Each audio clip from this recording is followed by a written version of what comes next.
Au nom du Père et du Fils et du Saint-Esprit, ainsi soit-il. Notre Père qui êtes aux cieux, que votre nom soit sanctifié, que votre règne arrive, que votre volonté soit faite sur la terre comme au ciel. Donnez-nous aujourd'hui notre pain de chaque jour. Pardonnez-nous nos offenses, comme nous pardonnons à ceux qui nous ont offensés. Et ne nous laissez pas succomber à la tentation, mais délivrez-nous du mal, ainsi soit-il. Saint Pie-X, au nom du Père et du Fils et du Saint-Esprit, ainsi soit-il. Alors, nous poursuivons les lettres de Saint Pie-X de 1907. Tout d'abord, une lettre à la jeunesse catholique française. Saint Pie-X a écrit cette lettre à l'occasion du congrès national à Bordeaux de l'ACJF, l'association catholique de la jeunesse française, sous la présidence de l'archevêque de Bordeaux et des évêques d'Angers et d'Agen. La fin que se propose l'association est ce qu'il y a de plus utile et de plus nécessaire aujourd'hui, à savoir qu'en un temps où l'hostilité contre la foi et les mœurs chrétiennes va croissant, elle veut préserver ses membres d'un tel danger et, par eux, sauver les autres jeunes gens de France à quelques classes de la société à laquelle ils appartiennent. Alors, pour atteindre cette fin, les moyens qu'utilise cette association sont excellents. D'abord, donner ouvertement l'exemple des vertus chrétiennes. Ensuite, se tenir en dehors des disputes et des passions politiques. Saint Pie-X ne dit pas qu'il faut exclure la politique. Non. Attention, c'est se tenir en dehors des disputes et des passions politiques.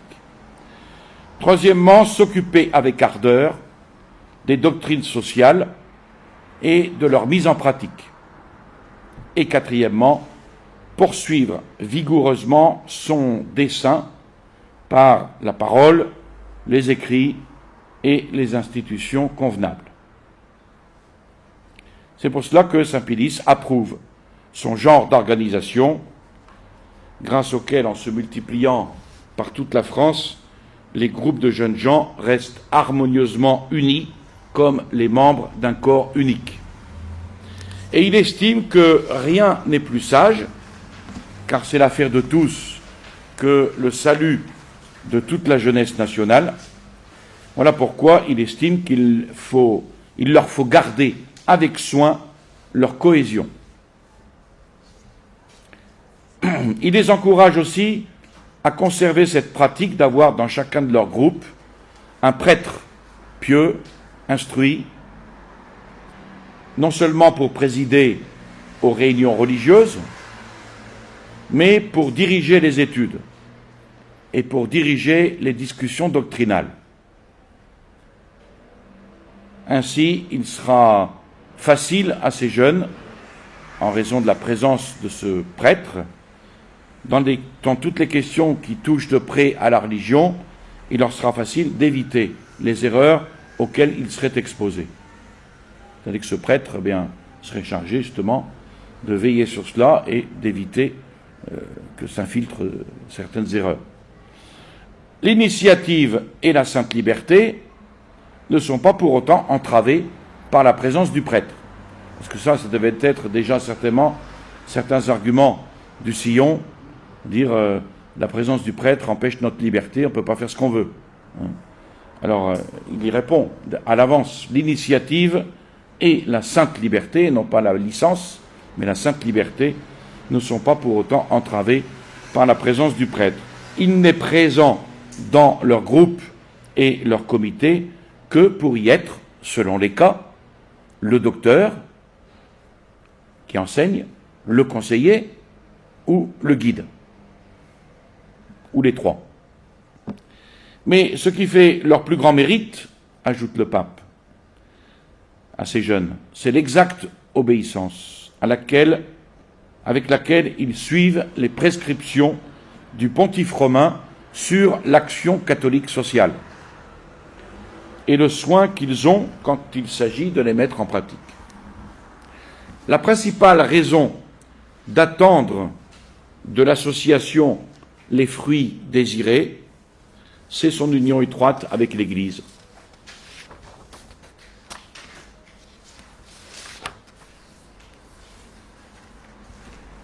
Ensuite, deuxième lettre. C'est une lettre de Saint Pédis aux évêques protecteurs de l'Institut catholique de Paris, du 6 mai 1907. L'Institut catholique de Paris a connu une situation difficile suite à la séparation de l'Église et de l'État, si injustement accomplie, dit Saint Pédis. Ils se sont trouvés, l'Institut catholique de Paris s'est trouvé dépouillé des ressources que les lois lui assuraient, forcé de demander à la seule libéralité des fidèles tout ce qui est nécessaire pour l'entretien du culte divin. Donc il leur sera difficile de trouver de quoi subvenir à ses besoins, d'où une diminution des dépenses. Mais attention, Saint Pédis dit que cette recherche d'économie ne doit pas se faire au détriment de l'Institut. Il ne faut pas mettre au rang des choses que l'on peut sacrifier, il ne faut pas le mettre au rang des choses que l'on peut sacrifier, mais de celles, au contraire, que l'on doit conserver à tout prix. Et ce qui est en grand péril dans les circonstances que connaît la France, c'est, encore une fois, la jeunesse. Cette jeunesse est soustraite, en grande partie, à la sollicitude, à la tutelle de l'Église, en raison de cette funeste séparation. Elle est poussée en masse dans ces collèges publics et lycées, que l'on dirait fait tout exprès pour déraciner dans les âmes le sentiment religieux. Alors, si l'on ne peut complètement remédier à un pareil mal, il faut faire tous nos efforts pour conserver dans son intégrité ce qui reste à l'usage des jeunes gens, ce qui reste d'établissement d'instruction catholique. Il n'y a pas d'hésitation possible, dit Saint Pédis, il faut soutenir, il faut perfectionner cet Institut catholique de Paris, comme l'exige la défense de la religion. Saint Pédis souhaite que face à certaines chaires, spécialement destinées à combattre la vérité catholique, dans l'enseignement supérieur public et laïque, il souhaite que des enseignements analogues soient donnés dans cet institut par des maîtres capables de réfuter nos adversaires. Donc des chaires qui soient destinées à réfuter les adversaires et à propager la vérité catholique qui est combattue par les esprits laïcistes. Pour ce qui est de la philosophie, il demande qu'il n'y ait pas de relâchement sur l'observation des règles édictées dans l'encyclique qu'on avait déjà vue, Aeterni Patris. Et ce point est très important, dit-il, très important pour le maintien et la protection de la foi. Donc il y a ce lien entre la philosophie et la foi. C'est une douleur, en effet, et Saint Pédis le constate, de voir sortir des rangs du clergé, du jeune clergé surtout, des nouveautés de pensée, pleines de périls et d'erreurs, sur les fondements même de la doctrine catholique. D'où cela vient-il ? Eh bien, la cause habituelle, c'est un dédain superbe de l'antique sagesse, et c'est le mépris de ce système philosophique des princes de la scolastique. Donc pour les élèves ecclésiastiques, il demande de ne pas se contenter d'une instruction philosophique telle que la prescrivent les règlements officiels pour l'enseignement public des lettres, mais il faut exiger d'eux une étude d'autant plus étendue et d'autant plus profonde suivant la doctrine de saint Thomas d'Aquin. C'est ainsi qu'on peut ensuite acquérir une science solide de la théologie sacrée et des matières bibliques. Donc on ne peut pas faire de théologie sans avoir fait au préalable de la philosophie. C'est pour ça qu'il y a un lien entre cette philosophie et la foi.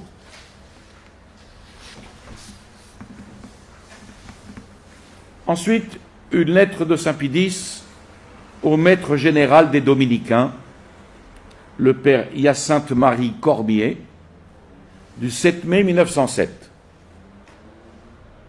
Le père Cormier a été un des grands maîtres généraux de l'ordre dominicain en France. L'ordre maître général, pas seulement en France évidemment.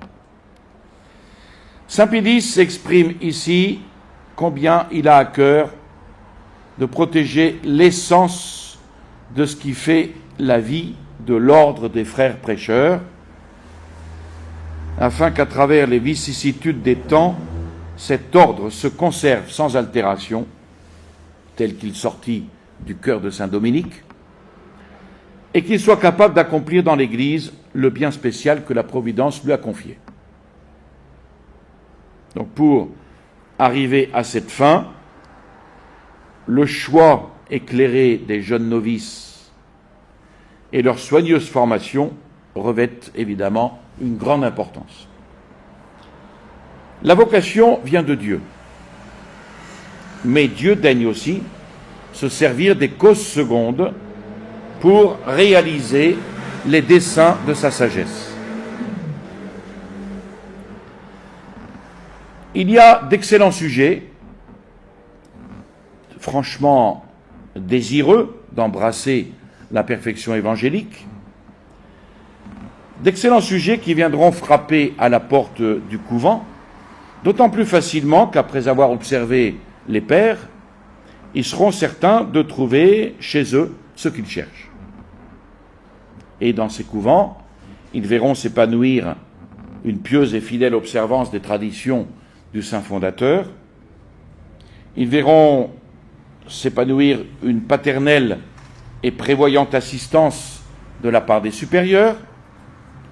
Ils verront aussi une joyeuse, charitable et édifiante fraternité entre tous les religieux. En un mot, tous les secours qui peuvent, à ces jeunes novices, leur assurer la réalisation de leur noble idéal et une large compensation aux généreux sacrifices du monde, de la famille, du bien-être et des honneurs du siècle. Alors, la sage direction reçue au noviciat va développer ces excellentes dispositions.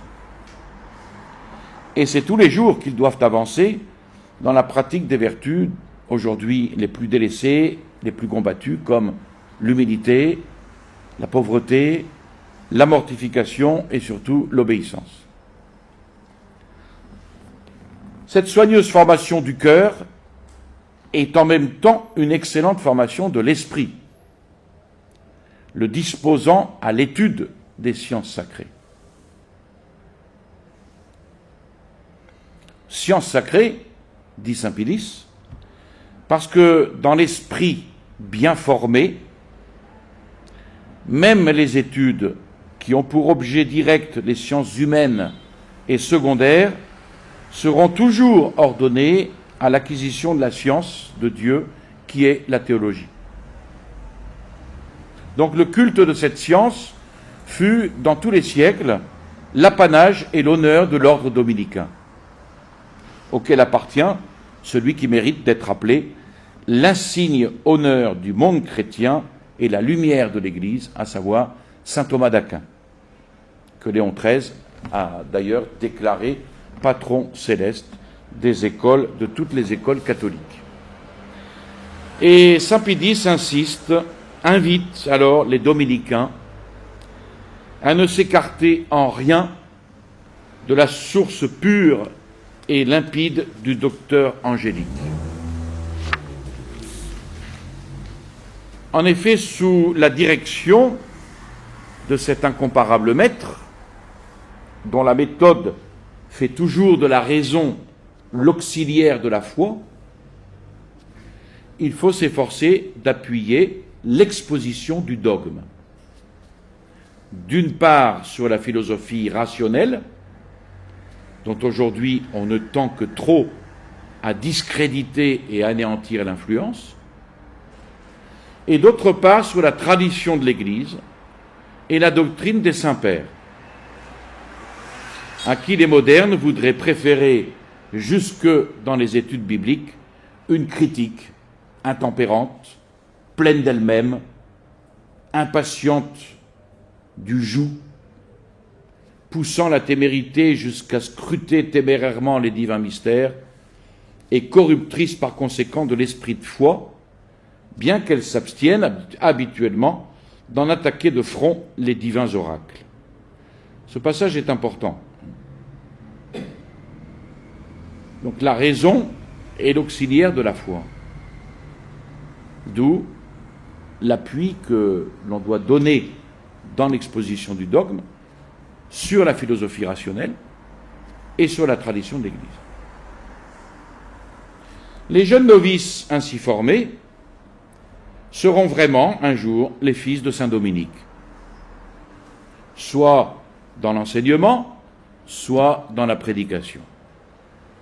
Dans l'enseignement, bien loin de se laisser atteindre et entamer par le mal ambiant du modernisme, mal qu'ils ont mission de soigner et de guérir, ils sauront, du haut de leur chair, combattre avec une charitable fermeté et une inassable énergie les erreurs, les périlleuses innovations qui tentent d'envahir, au grand détriment des âmes, le domaine de la philosophie et de la théologie. Dans la prédication, il faut exposer au peuple les vérités de la foi et les préceptes de la morale, d'une manière claire, simple, à la portée de tous, en évitant les spéculations oiseuses, les théories risquées, les sujets étrangers au domaine sacré, qui sentent le profane et qui éblouissent les esprits infatués des folles théories du siècle sans leur apporter aucun profit. Autrement dit, du blablabla. Agir autrement, c'est trahir.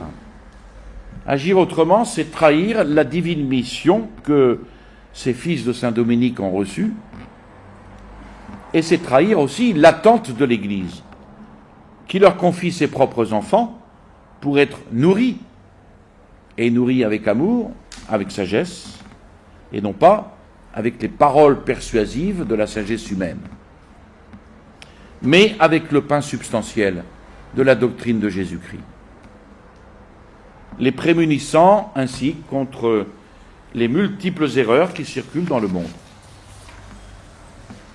Et c'est seulement avec une telle prédication que ces dominicains pourront sauver les âmes des individus et qu'ils pourront consolider en même temps les bases de la prospérité sociale, substituant à l'égoïsme la charité, à l'orgueil l'humilité, à l'esprit d'indépendance une raisonnable subordination, et au sensualisme effréné la pureté et l'intégrité des mœurs. Mais évidemment, encore une fois, bien pauvre serait le fruit de cette parole si elle n'était qu'accompagnée de la prédication la plus éloquente, qui est celle de la vie et de l'exemple. Donc leur tenue extérieure devra toujours être telle qu'à les voir et à les entendre, tout le monde comprenne combien ils aiment leur cellule claustrale, dont ils n'ont abandonné un instant et à regret les douceurs que pour le bien du prochain et pour répandre dans le monde la bonne odeur de Jésus-Christ. Et leur vie tout entière sera un heureux mélange d'austérité et de douceur, de simplicité et de prudence, d'amabilité et de réserve, de zèle pour le progrès des justes et de compassion pour les pécheurs.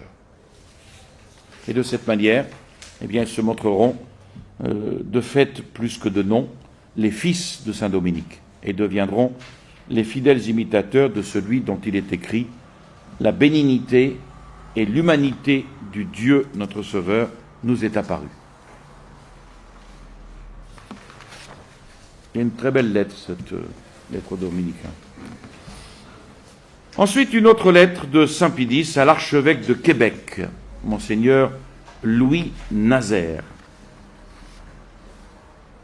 du 27 mai 1907. Saint Pie veut, dans cette lettre, louer la prudence et la sollicitude de l'archevêque de Québec concernant l'action sociale catholique comme un moyen d'union de tous les vrais catholiques dans un commun désir de lutter pour la religion à l'aide des légitimes libertés publiques et sous la protection des lois et des institutions du pays. Et pour assurer une action de ce genre, pour assurer à une action de ce genre des fruits durables et abondants, il faut évidemment la soutenir, cette action. Il faut la faire progresser par le secours d'un journal quotidien. Et saint Pie va, dans cette lettre, principalement parler de cela. À condition que ce journal se montre en réalité, et dans toute la force du terme, un journal catholique, qui n'enseigne rien qui ne soit conforme à l'esprit catholique, et que s'élevant au-dessus des dissensions des partis politiques, encore une fois ici il ne dit pas s'élevant au-dessus de la politique, mais s'élevant au-dessus des dissensions des partis politiques, il groupe et unisse toutes les bonnes volontés pour la défense de la religion et donne au peuple par sa sagesse, par la sûreté de ses écrits, la lumière dont il a besoin pour travailler au bien-être de l'Église et de la patrie. Alors il s'agit donc d'une œuvre propre à procurer au peuple les plus précieux avantages. En effet, le trait caractéristique de notre époque, on est en 1907, c'est que pour tout ce qui regarde les façons de vivre et de penser, on s'inspire d'ordinaire des feuilles quotidiennes répandues partout. Vous voyez, c'est pas nouveau. Il faut donc, pour guérir les maux de notre temps, employer des moyens qui soient appropriés à ses habitudes. C'est pourquoi il dit, aux écrits, opposons les écrits. Aux erreurs propagées çà et là, opposons la vérité. Au poison des mauvaises lectures, opposons le remède des lectures salutaires. Et aux journaux dont l'influence pernicieuse se fait sentir tous les jours, eh bien, opposons au moins le bon journal. Si on met de côté de semblables moyens, eh bien, on se condamne à n'avoir aucune action sur le peuple et ne rien comprendre au caractère de son temps.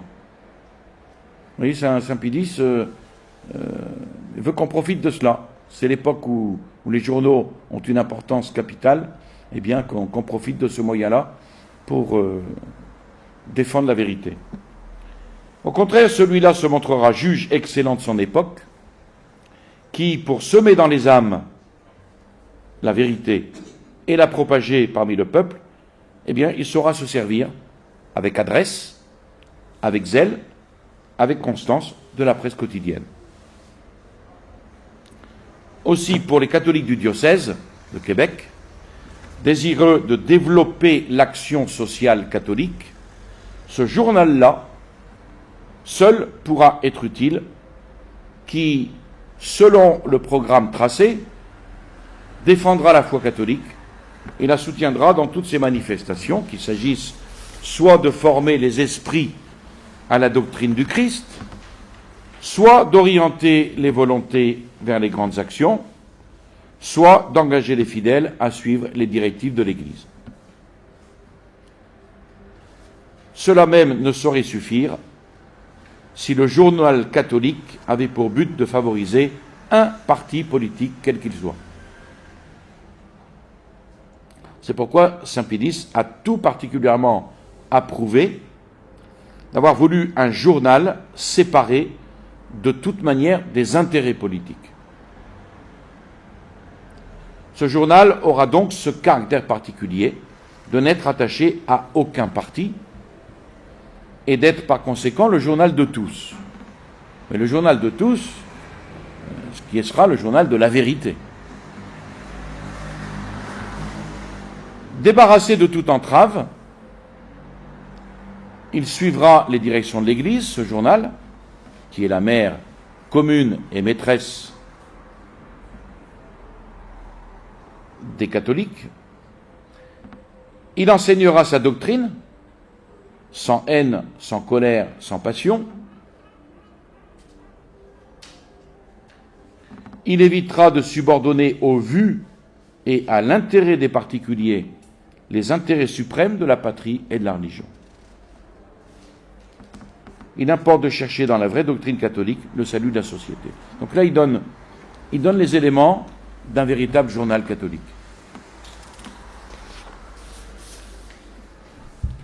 Ensuite, une lettre de Saint Pédis à Monseigneur Commer, professeur de théologie à l'Université de Vienne, du 14 juin 1907. Alors, cette lettre a trait aux écrits d'Hermann Schell et des erreurs qui s'y trouvent. Hermann Schell s'était distingué par sa vie intègre, sa piété et son zèle à défendre la religion. Mais sa doctrine ne fut pas également irréprochable. C'est pour cela que quelques-uns de ses écrits vont être désapprouvés et condamnés publiquement par le siège apostolique comme peu conformes à la vérité catholique.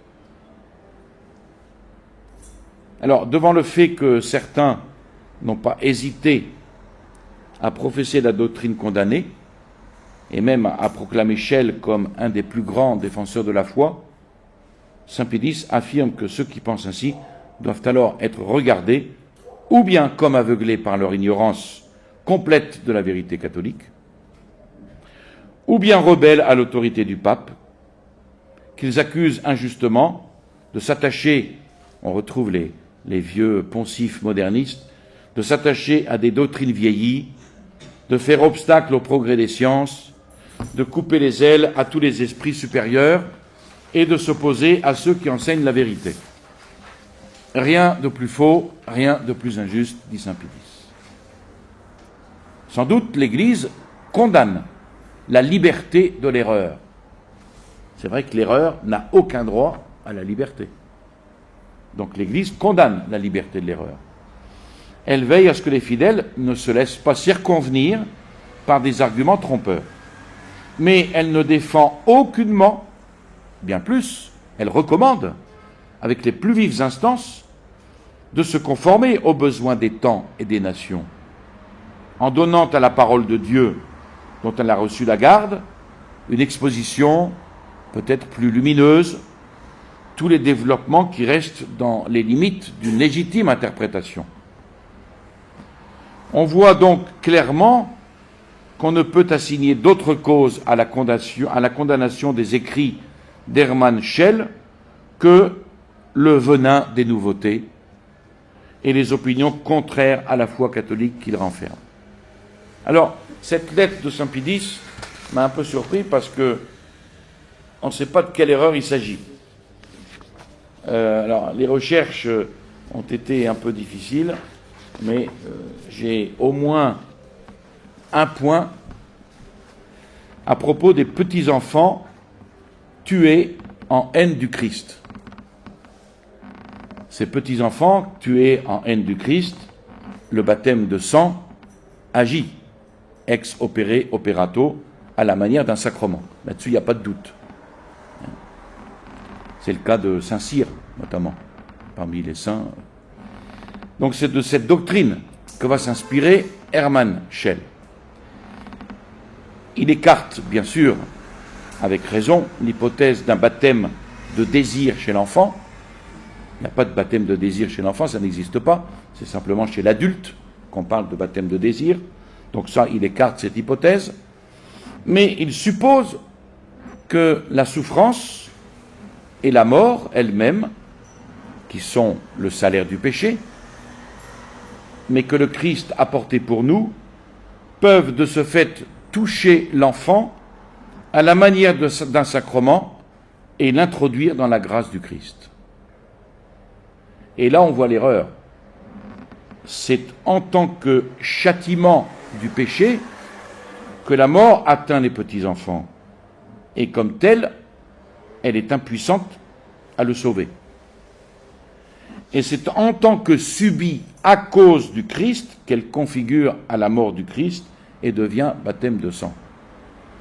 C'est pour ça que la dogmatique de Schell a été, pour différents motifs, mise à l'index le 15 décembre 1895. Et cette explication, je l'ai trouvée chez le cardinal Journet. Elle est, bon, il doit y avoir certainement d'autres erreurs, mais au moins j'en ai trouvé une, en attendant peut-être d'en chercher d'autres. Ensuite, dernière lettre de Saint Pidis au cardinal Vannutelli, évêque de Palestrina, président du comité des fêtes pour le 15e centenaire de Saint Jean Chrysostome, du 22 juillet 1907. Alors, il faut savoir que la vie de Saint Jean Chrysostome a été traversée de 1000 persécutions et qu'elle a été pleine de travaux. Saint Pidis parle d'un homme admirable, ayant pratiqué plusieurs genres de vie. Il a exprimé en lui l'idéal de chacun d'eux, avec une perfection ne laissant rien à désirer. Alors, plusieurs genres de vie, c'est la vie laïque et la vie religieuse. Laïque, il va défendre sa vie et ses mœurs contre les habitudes mondaines, si bien qu'on ne saurait concevoir une vie plus irréprochable, et cela jusqu'au jour où, disant adieu aux intérêts passagers du monde, il va se consacrer tout entier au service de Dieu.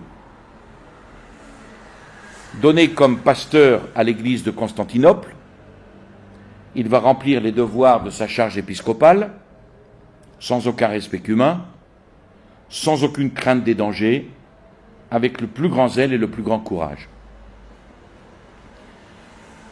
Il fit preuve d'une supériorité absolue sur tous les autres dans sa manière de commenter et d'annoncer la loi divine, à tel point qu'il mérita le titre de docteur de l'Église et qu'il tira le nom qu'il porte du fleuve d'or qui jaillissait de sa bouche. C'est ce qu'on appelle la bouche d'or.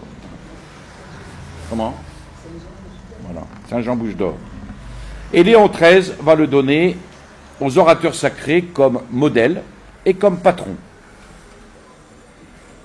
Saint Pidis ajoute qu'il est la gloire et l'honneur des églises orientales, et il espère ainsi que les frères d'Orient, séparés par le schisme orthodoxe, voient et reconnaissent combien est grande et sincère la faveur qu'il accorde à tous les rites. D'où le rite de Saint Jean Chrysostome, et se décident à un retour salutaire dans les bras de leur mère d'autrefois. Je vous salue Marie, pleine de grâce, le Seigneur est avec vous. Vous êtes bénie entre toutes les femmes, et Jésus, le fruit de vos entrailles, est béni. Sainte Marie, Mère de Dieu, priez pour nous pauvres pécheurs, maintenant et à l'heure de notre mort, ainsi soit-il. Au nom du Père et du Fils et du Saint-Esprit, ainsi soit-il.